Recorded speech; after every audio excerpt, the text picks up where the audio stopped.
사진은 무슨 사진일까요?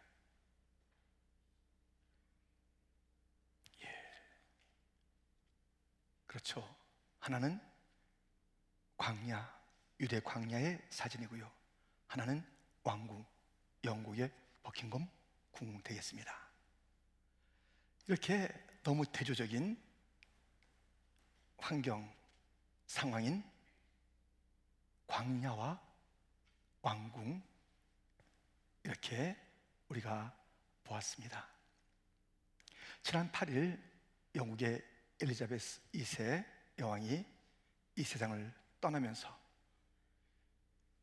많은 그 뉴스 보도를 통해서 우리는 왕궁의 상황과 그 여왕의 일대기와 앞으로 펼쳐질 장례, 또 새로운 대관식 등등을 우리가 보면서 한동안 이 왕궁에 대한 관심을 받지 않을 수 없는, 강력한 보도들 때문에, 수많은 매체 때문에 그러한 상황에 놓이게 되었습니다. 그러한 가운데 우리 주님께서 오늘 우리가 사진에 보았듯이 왕궁에 대한 말씀을 본문에서 말씀하시고요, 광야에 대한 말씀하시는 거예요. 이것은 광야의 영성으로 살아가느냐, 왕궁의 영성으로 살아가느냐, 사뭇 다른 삶입니다. 그래서 우리는 함께 주님께서 말씀하신 그 내용들을 살펴보고자 하는 것입니다. 우리가 첫 번째로 살펴볼 것은 화려한 곳 왕궁에 대한 이야기입니다. 왕궁은 힘이 있는 것이요, 돈 있는 것이요, 명예가 가장 드높은 것이요, 그래서 화려한 것이요, 사치스러운 곳입니다. 본문 25절, 그러면 너희가 무엇을 보려고 나갔더냐? 부드러운 옷 입은 사람이냐? 보라, 화려한 옷을 입고 사치하게 지내는 자는 왕궁에 있느니라. 예수님도 말씀하셨고 우리가 익히 알고 있는 대로 왕궁에는 사치, 화려움, 번쩍임, 이런 것들이 많습니다.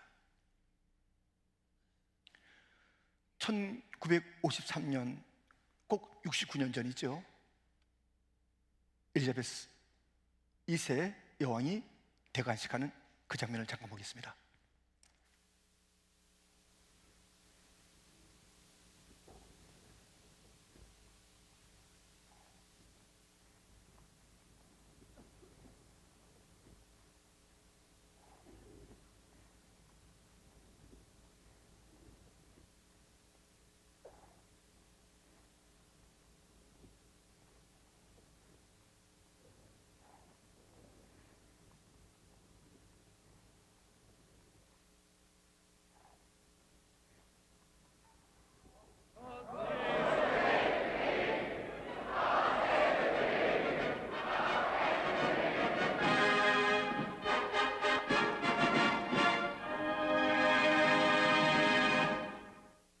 대단하죠?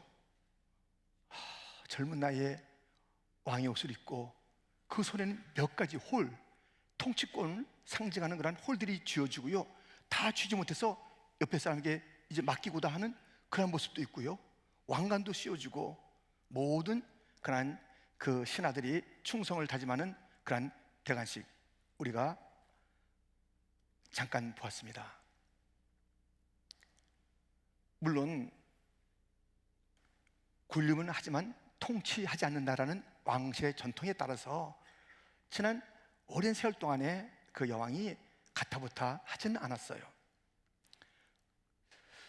그러니 그 70년 동안의 재위기간 동안 적극적으로 무엇을 한 건 없어요. 역사적인 사건들을 보고 영국 국민이나 그 연방의 사람들을 따뜻한 마음으로 헤아린 것은 있지만은,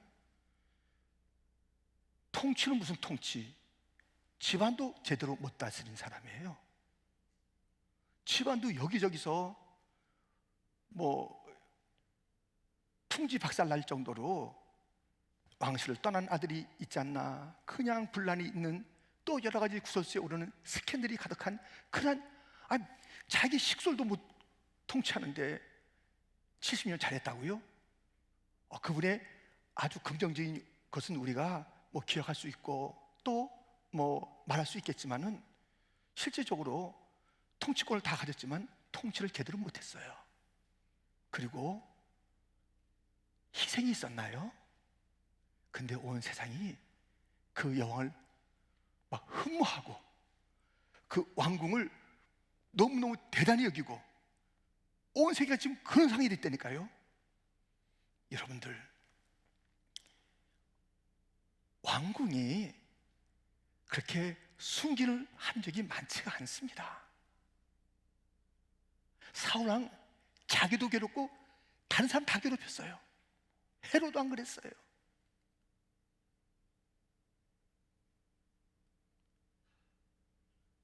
최근에 우리 대통령들도 왕이라 이렇게 우리가 최고의 지도자 지칭해 보면은 편할 날이 없어요. 편할 날이요.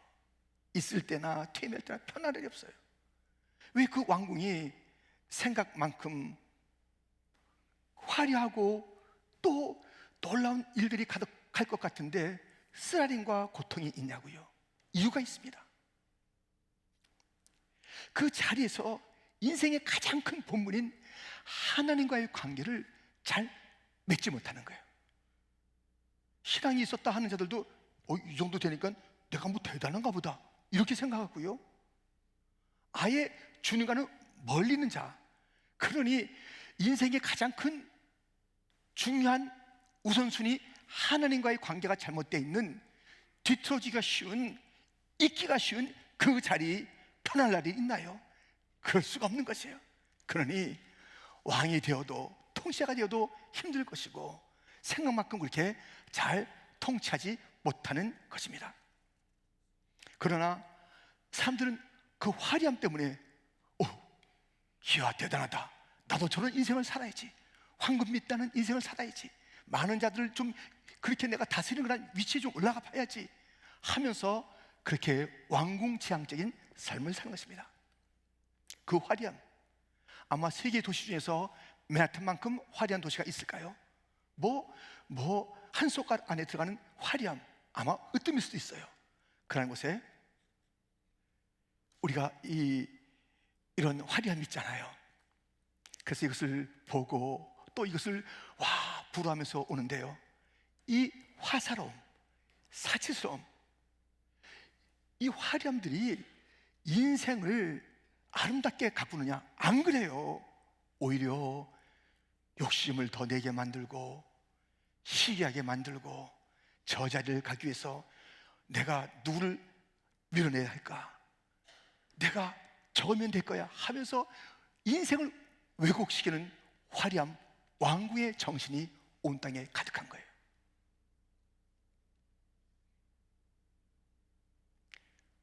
화려한 것, 사치한 것이 왕궁이다, 오늘 말씀하신 거예요. 우리는 이 왕궁 지향적인 삶을 살아야 할까요? 아니라니까요. 그 삶은 가면 갈수록 불안하고 또 많은 자에게 고통을 자아내고 무엇보다도 하나님의 마음에 들지 않는 일을 많이 할 그런 자리가 될 것이에요. 화려함, 왕궁, 이러한 말씀이 있고요. 두 번째는 광야, 맡기는 곳이 광야예요. 화려한 곳이 왕궁이었고 그것은 대부분이 실패와 어려움과 스스로 고통, 많은 자에게 아픔을 주는 그 자리. 그런데 광야는 이름이 힘들지만 다르다고요. 24절에 보면 요한이 보낸 자가 떠난 후에 예수께서 무리에게 요한에 대하여 말씀하시되 너희가 무엇을 보려고 광야에 나갔더냐. 지금 예수님 앞에 있는 무리들은 세례 요한이 있는 그 광야에 다 간 일이 있는 자들이에요. 그런데 어떻게 해서 그것을 갔느냐 하는 질문을 던지시고, 그 질문이 한 번만이 아니에요. 계속 던지시면서 그 답을 통해서 주님께서 하시고자 하시는 말씀이 있는데요, 일단 이 광야, 주님께서 말씀하셨고, 오늘 누가복음이 그 본문인데, 누가복음 곧 세례요한이 머물렀던 그 광야의 특징을 우리가 좀 알고 지나가죠. 누가복음 1장 80절입니다. 우리 한번 같이 읽겠습니다. 아이가 자라며 신명이 강하여지며 이스라엘에게 나타난 날까지 빈들에 있으니라. 아멘. 광야는 빈들이에요. 없어요. 제대로 된 것이 없다니까요.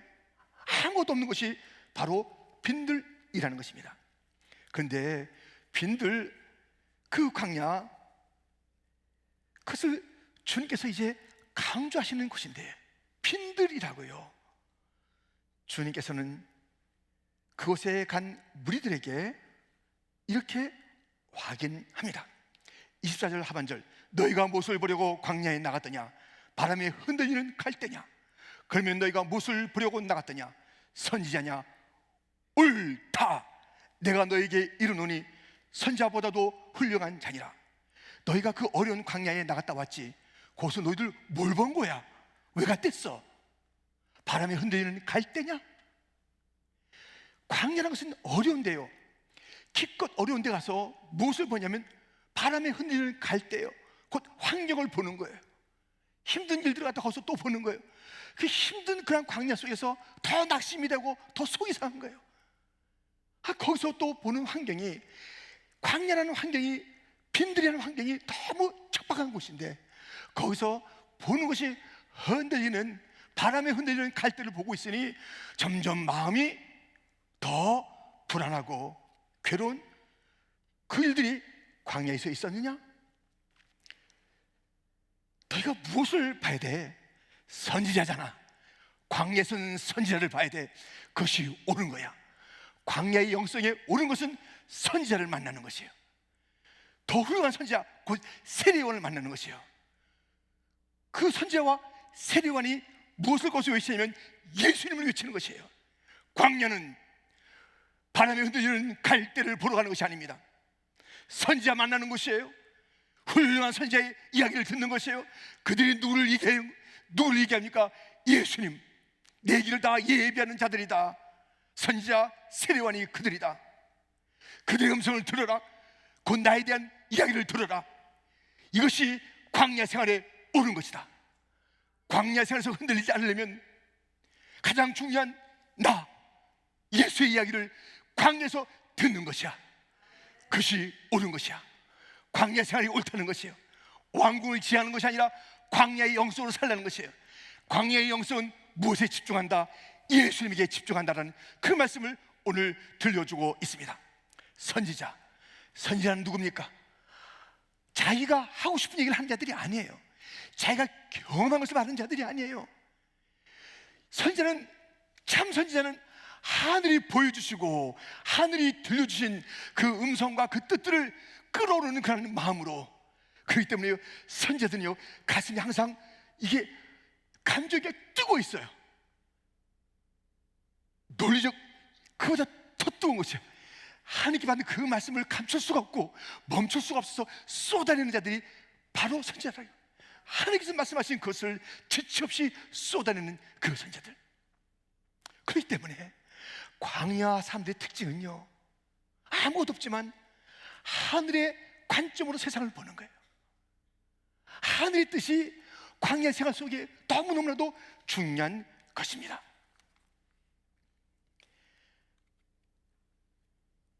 오늘 본문 27절 이렇게 되어 있습니다.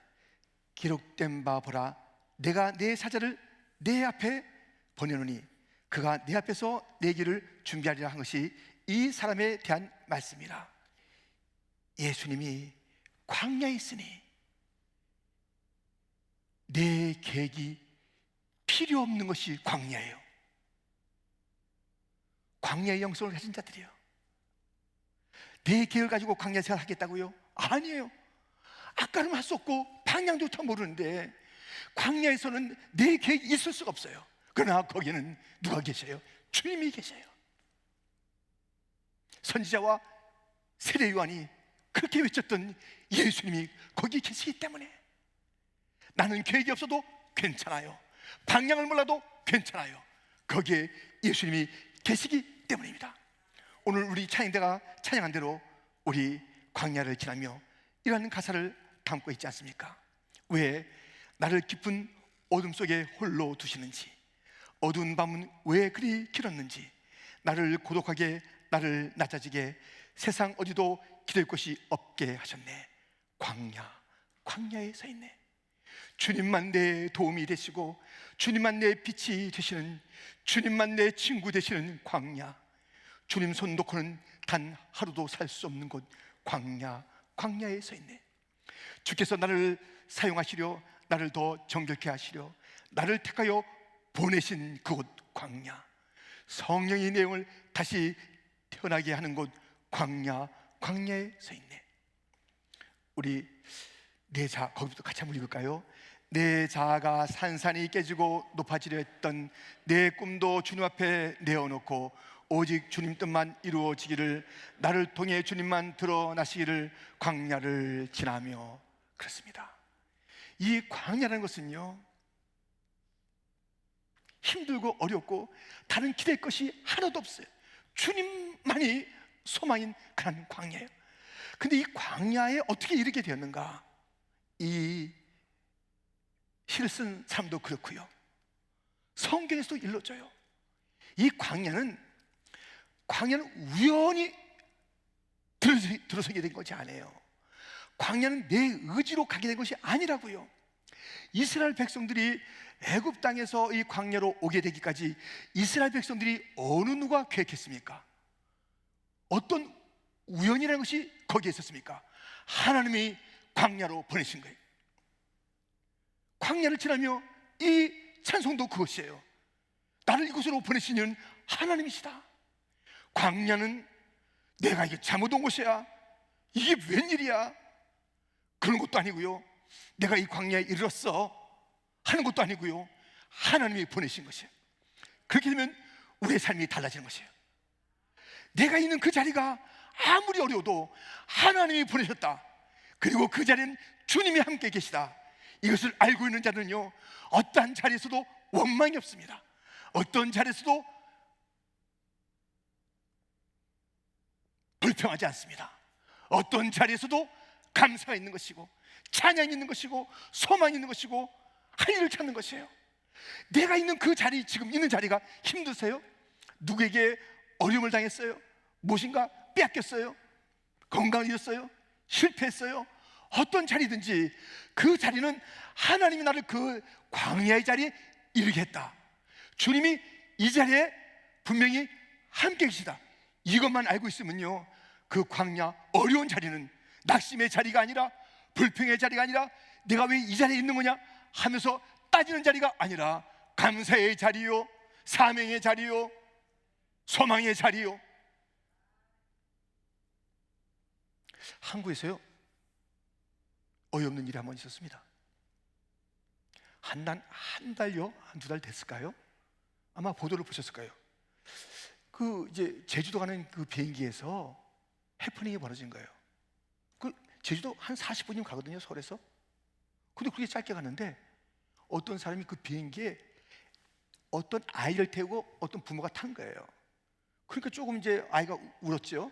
그러니까 거기서 막 화를 내는 거예요.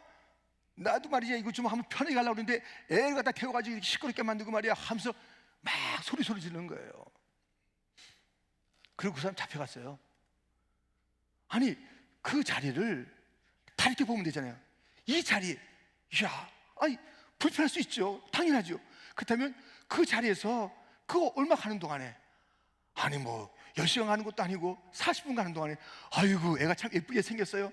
그 불편하게 보이는 그 자리를 오히려 축복의 자리로, 그 부모를 축복하고 얼마나 미안해 하겠어요. 자기의 잘못도 아닌데 애는 반드시 우는 거예요. 우리도 울었어요. 그런데 그 아이가 울 때 참 여러 가지 마음이 그렇게 불편할 텐데, 아유 괜찮아요, 참 목소리도 좋다 할 수가 있는가 하면, 그 사람처럼 그렇게 따지다가 잡혀갈 수도 있어요. 있는 그 자리를 해석을 잘하세요. 하나님께서 나를 갖다 그 자리에 누군가를 위로하러 보낸 거라고요. 그 자리에 나를 단련하고 보낸 그 자리라고요. 그 자리는 그냥 이유 없이 내가 그 막다른 골목 같은 광야에 처한 게 아니라고요. 나의 모든 광야의 자리는 사람마다 다 다르지요. 형편이 지금 다 다르지요. 지금 우리 왕궁에 있습니까? 아니잖아요. 왕궁은 위험한 곳이에요. 왕궁은 정말 문제가 있는 곳이에요. 우리는 광야 지향적인 삶을 살기를 원하는데, 광야 맞닥뜨린 그 광야 속에서 누구든지 내 자리는 하나님이 보내신 자리다, 사명이 있는 자리다, 누군가를 도우라고 하는 것이다, 누군가를 격려하는 것이다, 누군가를 이해하라는 것이다, 내 자신을 연단시키는 것이다. 나의 가는 길을 아시는 주님께서 이 길로 인도하신 것을 나를 정같이 만드시는 하나님의 손길이다. 내 광야의 자리는 찬양의 자리, 감사의 자리. 그래서 광야에서 이스라엘 백성들이 감사한 자들이 있는가 하면 불평 원망으로 나날을 보냈던 그런 자리가 바로 광야인 것입니다. 이 광야의 주인공이 누구라고요? 다름 아닌 예수님이라고 했는데요, 예수님에 대해서 오늘 또 보여주는 말씀은 22절, 예수께서 대답하여 이르시되 너희가 가서 보고 들은 것을 요한에게 알리되 맹인이 보며 못 걷는 사람이 걸으며 나병 환자가 깨끗함을 받으며 귀먹은 사람이 들으며 죽은 자가 살아나며 가난한 자에게 복음이 전파된다 하라. 그 예수님은 누구신가? 병든 자를 고쳐주는 거예요. 죽은 자를 살리는 거예요. 가난한 자에게 복된 소식을 주고 가난에서 벗어나게 하고 죽음에서 자유케 하고 모든 질국 가운데서 자유를 주시는 예수님에 대한 이야기가 오늘 본문에 있는 것입니다. 광야는 어떤 곳인가? 광야는 어떤 곳인가? 바로 예수님의 주시는 놀라운 자유가 있는 것. 그래서 이 광야는 목마른 것도 아니요, 이 광야는 당할 것도 아니요, 그 광야는 다른 사람은 전혀 할 수 없는 샘이, 축복이 숨겨져 있는 것이고 흐르는 것이고 마실 수 있는 것이고 자유하는 것이고 해방되는 것이고 놀라운 하늘에서 예배하신 것들을 누리는 자리, 광야인 것입니다. 광야로 가라는 주님, 광야로 이끄시는 주님은 그 자리가 가장 인생에 있어서 내 자신을 깨닫고 사명을 깨닫고 감사할 수 있고 누군가를 도울 수 있고 자리를 다듬을 수 있는 그 자리에 광야로 인도하시는 거예요.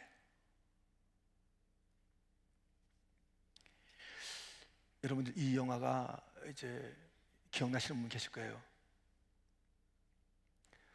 브레이브 하트.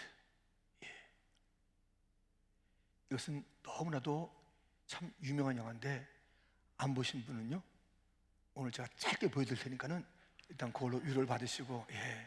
근데 이 멜 깁슨이 주연한 이 브레이브 하트라는 것은요, 이 포스터에 보면요 다 너무나도 이제 유명한 그 영화인데요, 그 영화의 내용은 스코틀랜드가 누구하고요? 잉글랜드하고 독립전쟁을 벌이는 것입니다. 그래서 가정에 여러 가지 일들이 꼬이면서 이 전쟁에 나서게 됐습니다. 그리고 전쟁을 아주 대규모 전쟁들이 있어요. 실화를 바탕으로 했다라는 그런 영화인데요, 그것이 있는데 마지막에 윌리엄 윌리스라는 주인공, 멜 깁슨이 이제 연기했던 그 주인공이요 잡히게 됩니다. 잡히게 돼서 사형 집행관 앞에 이제 놓이게 됐는데, 사형 집행관이 말합니다. 야, 너 용서를 구해. 곧 자비를 베푸소서. 그 얘기를 하라는 거예요. 너 여태까지 지금 우리 잉글랜드하고 더불어서 너 이렇게 전쟁을 벌였지? 너 이제 잡힌 거야. 너 이제 아주 너 힘들게 죽을 건데 좀 자비를 베풀어달라고, 용서해달라고 좀 말 좀 해봐라. 그러면 너에겐 길이 있을 것이고 그렇지 않다면 처참하게 죽을 것이야 하는 회유, 곧 이제 쩔쩔 빌어봐 하는 마지막 장면 보겠습니다.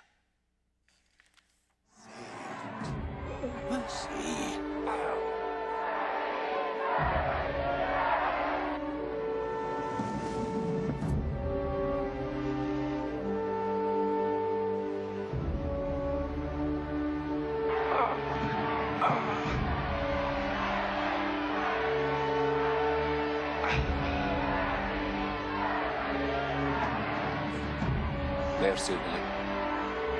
Merci. Jesus, merci.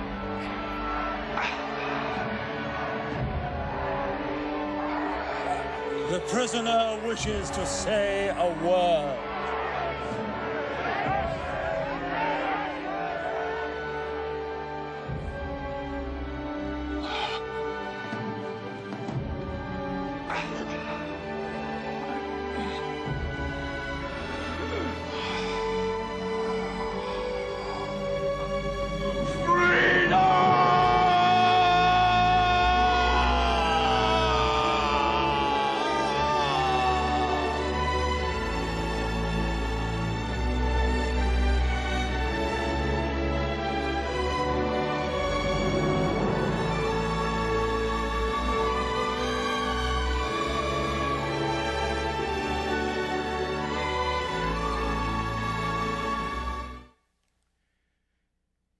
그 인생의 광야, 정말 칠흑 같은 광야를 만난 것입니다, 이 주인공이.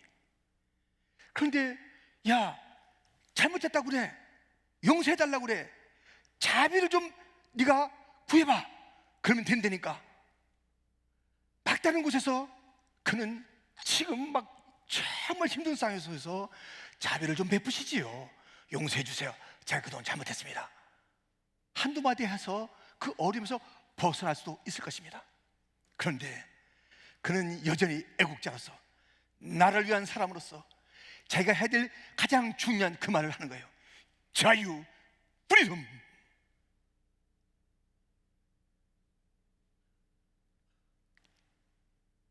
광야의 사람들은 말이 바뀌면 안 돼요. 광야는 힘들다니까요.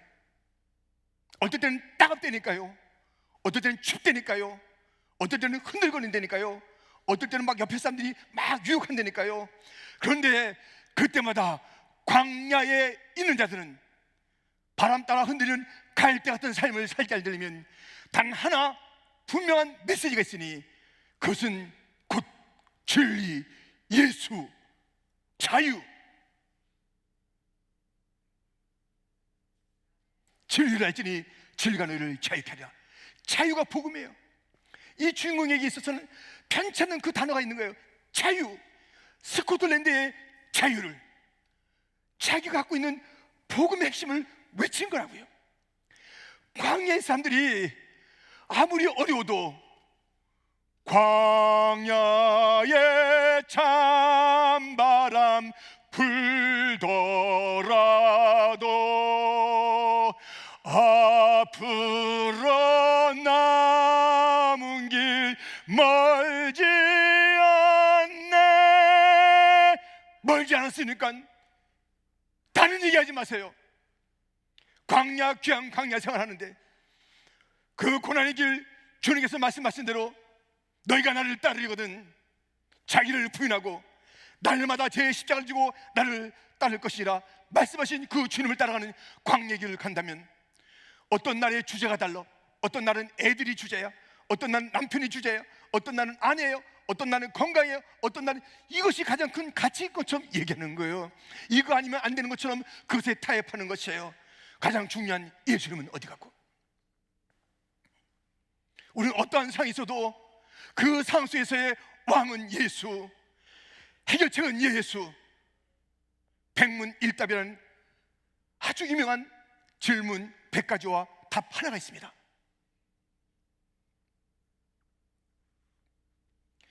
그 질문은 다 던질 때마다 단 하나의 답이 나는 거예요. 누가 하나님의 아들입니까? 예수. 누가 우리 위해서 죽었습니까? 예수. 누가 나를 사랑하십니까?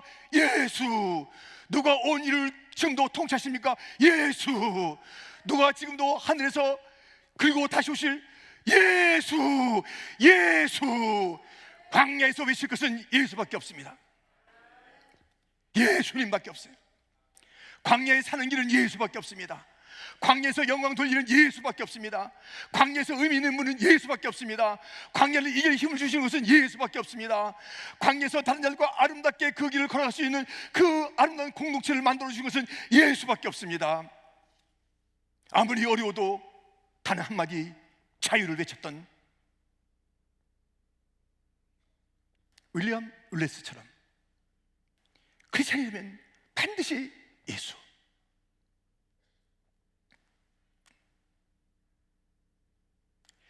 여러분들, 이 기독교의 오늘의 이 역사는 자기의 왕궁을 버리고 광야길을 걸었던 자들 때문에 우리가 이렇게 지금 앉아서 찬양도 하는 것이고 저도 복음을 전하는 것이에요. 누군가 광야길을 걸으며 희생하지 않았던 그런 역사가 없었다면 우리는 지금 없는 거예요. 다 왕궁에 있는 거예요. 예수님도 왕궁을 버리고 이 땅에 오신 거예요. 예수님도 오셔서 이 땅에 광야라는 그 물리적인 상황 속에서도 시험을 받으시고 전체가 광야 같은 이곳에 저 영문밭 곧 골고다 그 광야길에서 죽으신 우리 주님, 우리 주님은 분명했습니다. 왕궁을 버리고 오신 예수님의 삶의 방향은 분명했습니다. 복음, 다시 살리리라, 자유를 주리라, 그 하나를 위해서 우리 주님은 모든 것을 다 쏟으신 것입니다. 그 뒤를 따랐던 예수님의 제자들 때문에 복음이 곳곳에, 복음을 전할 때 얼마나 많은 방해가 있어요. 가정이, 내 자신이, 회사가, 사업이 이 복음에 얼마나 많은 장애물이 됩니까? 자기의 생명을 던졌어도 예수를 지킨 자들이 있는데 온 가족이 다 사자우리에 들어가서 죽게 되는 그 상황에서도 곧 우리가 주님을 만난다, 찬양하자, 주님이 곧 우리를 붙잡아 주신다, 그때까지 기다리자. 이한 광야 속에서 단 하나의 지조를 지키며 살았던 그들 때문에 복음도 전해졌고 신앙의 이야기가 써졌는데, 여기서 우리가 그리스도의 신앙의 이야기가 희미해지면 되겠습니까? 팬데믹 바람이 불고 경제의 어려움이, 캄캄함이, 많은 것이 허물어짐이 왔을 때에 아이고 내가 이럴 때가 아니지 하면서 여기저기 당한 모습을 보면서 이때 중요한 게 뭐지? 돈이요. 이때 중요한 게 뭐지? 아무래도 인맥입니다. 이때 중요한 게 뭐지? 예, 내가 누구한테 전화 좀 해봐야 되겠지요. 내가 이것을 헤쳐나가지 않으면 누가 해줘요? 이러한 모습으로 살아가라고 마귀는 우리에게, 야, 너 광야에서 뭐하냐? 라고 물을 때에 우리의 대답이 바람에 흔들리는 갈대와 같은 사람이 되어야 되겠습니까? 변함없는 그 모습. 언제 어떤 상황에도 예수님 함으로 만족하고 예수님 전하다가 죽고, 그 복음은, 그 자유가 이 땅의 유일한 소망이다. 아무리 찰스 3세가 지금 왕이 됐잖아요. 그래서 무슨 선포도 하더라고요. 왕 선포했고 이제 좀 있으면, 얼마 있으면 대관식도 하겠죠. 근데 무슨 기대감이 있어요. 그 사람이 누구를 통치해? 누구를 통치해? 자기 집을 통치하라고 그러고, 자기 집을. 그럼에도 불구하고 사람들 지금 다 지금 이 왕궁에 눈이 멀어가는 이 화려함에, 와, 그 대단한 사람이네, 어이구 나라도 한번 이렇게 해버리는 지금 이 시대. 정신 차리세요. 누가 죽었어요? 여왕이 우리 위해서 죽었습니까? 어느 지도자가 우리 위해서 자기의 생명을 던졌단 말입니까? 다 그 배후에는 정말 하나님과의 관계가 바르게 돼서 그 통치의 자리를 갖다가 잘 쓴 그분들도 있죠. 그런 많은 자들이 거기서 타락하고 왜곡되고 아예 하나님을 잊어버리면서 자기 자신들의 그런 그 기득권을 위해서 희생시키는 일이 얼마나 많은데도 불구하고 이 정치의 세력이 우리의 눈을 멀게 만들면서 거기에 부하 내동하게 만드는 이때에 진정한 이 광야의 주인, 광야의 소망, 광야의 자유, 광야의 생명, 광야로부터 천국에 이르게 하시는 그분은 예수님밖에 없습니다. 외치는 광야의 영성을 가진 자들이 되어야 될 줄 믿습니다. 광야십니까?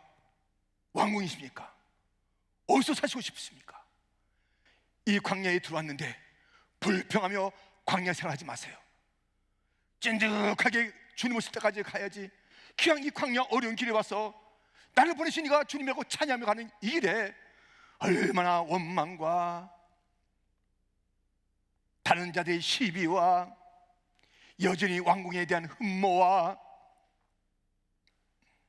여차하면 뒤돌아가리라는 내뺨과, 기독교는 그게 아니, 세상의 헛된 종교 우상과 다른 거예요. 살아계신 하나님을 믿는 자들이고 하나님으로부터 부름받은 자들이고 이 광야죠. 자, 이 광야가 얼마나 의미 있는 이 복된 자리, 이거를 이 길을 걷는 당당함과 의연함과 찬양함과 멋짐이 없이 광야에 후루루 사라지는 그런 인생이 되지 말고 이 광야 속에서 주님 한 분 따르고 주님 한 분 높이며 변함없이 감사 찬양하다가 광야 끝나는 그날 천국에 이르는 복된 성도가 되기를 주님의 이름으로 축원드립니다.